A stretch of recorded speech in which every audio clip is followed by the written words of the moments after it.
এটা কি কালচার নাকি ইসলাম ধর্মের নিয়ম যে বিয়ের সময় কম বয়সী মেয়েদের বেশি পছন্দ করা হবে, অথবা কুমারী মেয়েদের পছন্দ করা হবে, কিংবা সুন্দরী মেয়েদের উপর খুব বেশি গুরুত্ব দেওয়া হবে?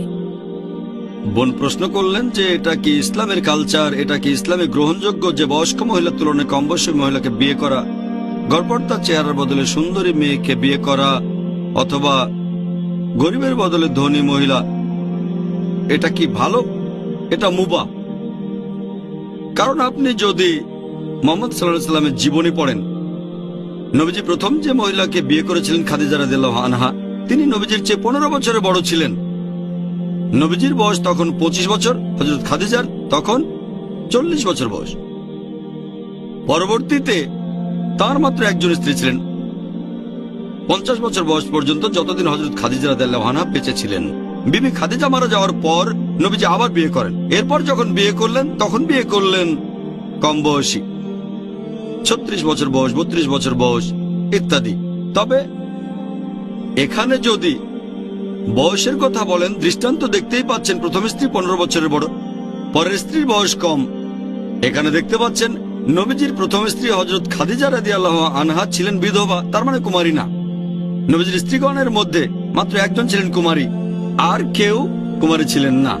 হয় ছিলেন বিধবা অথবা তালাকপ্রাপ্তা।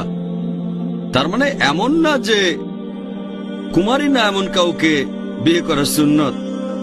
তবে নবীজি তার জীবনে আমাদের জন্য অনেক দৃষ্টান্ত রেখে গেছেন। ধনী খাদিজা রাদিয়াল্লাহু আনহা অনেক ধনী ছিলেন, অন্যান্য যাদের বিয়ে করেছিলেন তাদের অনেকেই গরিব ছিলেন।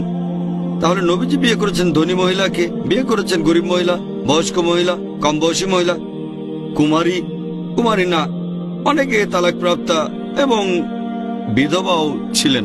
তাহলে দেখতে পাচ্ছেন এক সম্প্রদায়, আমার মতে এটা মুবাহ, এটা আপনার ব্যক্তিগত পছন্দ।